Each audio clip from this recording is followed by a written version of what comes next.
الجيولوجيا الطبيعيه اسمها اصلا بالانجليزي فيزيكال جيولوجي او جيولوجيا فيزيائيه. يعني ايه حل الميل؟ يعني في محور مايل على اتنين متعامدين. ثلاثي الميل يعني 3 محاور مش متعامده مايلين على بعض.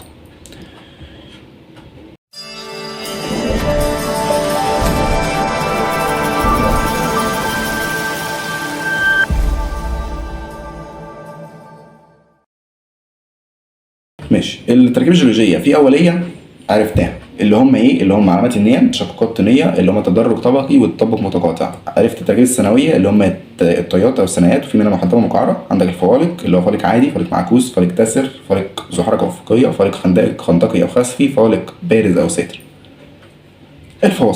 الفواصل كسر في الصخر ولكن بدون ازاحه. كسر بدون ازاحه. يعني الجيولوجيا الفيزيائيه غير الجيوفيزياء، لان الجيولوجيا الفيزيائيه دي اصلا اللي هي الجيولوجيا الطبيعيه اللي هي العوامل الخارجيه والداخليه تصير كل منها على صخور القشره الارضيه. اما الجيوفيزياء هي اماكن تواجد الثروات البتروليه والمعدنيه والخامات المعدنيه وكل ما هو تحت الارض، بعد الكشف عنها طبعا بالاجهزه الكشافه الحساسه.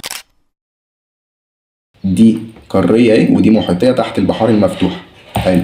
الوشاح كله على بعضه سمكه حوالي 2900 كيلو متر. عندك ده الجزء العلوي من الوشاح، اشترك مع القشرة الأرضية كلها. يعني بقى الجزء العلوي من الوشاح مع القشرة الأرضية كلها اسمهم غلاف صخري أو اللايسوسفير، واللي سمكه حوالي 100 كيلو متر. الجزء بقى اللي تحت اللي هو هنا كده، اللي هو تحت الغلاف الصخري وتحت برضو الايه الجزء العلوي من الوشاح، اسمه ايه؟ اسمه الاسينوسفير اهو. الاسينوسفير ده سمكه حوالي 350 كيلو، ولكن ال 12 ورقه لامم لك فيهم منهج الجيولوجيا بالكامل. طبعا هفتحه لك على جروب التليجرام. حلو. يبقى المكعبي محاوره متساويه، الثلاثه متساويه ومتعامده وليه اكبر قدر من التوسع البلوري. اما الرباعي محورين بس متساويين في الطول والثالث مختلف، ولكن الثلاثه يظلوا متعامدين. معين القائم غيرت الثلاث ابعاد او غيرت اطوال المحاور، فبقوا الثلاثه مختلفين ولكن ما زالوا متعامدين. تقعد تحرك في الماس كده تلاقيه احمر وبنفسجي.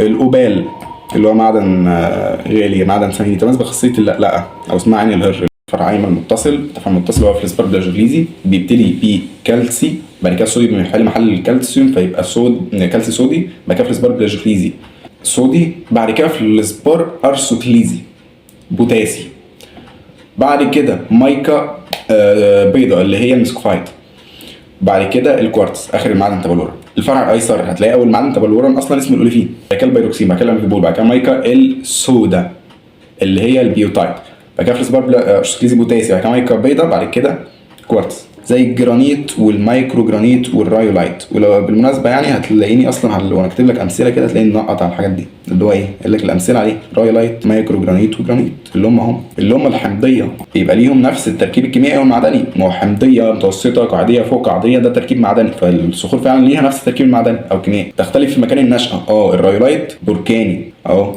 الرايولايت بركاني. المايكرو جرانيت متداخل، الجرانيت جوفي. ماشي. النسيج الرايولايت دقيق التبلور، الرايولايت نسيجه دقيق التبلور فقط. المايكرو جرانيت هتلاقي نسيجه بورفيري عشان متداخل. الجرانيت هتلاقي نسيجه خشن. خلي بينك وبين ربنا دعوة وبينك وبين هدفك خطوة، وخليك دايما فاكر إن الله لا يضيع أجر من أحسن عملا.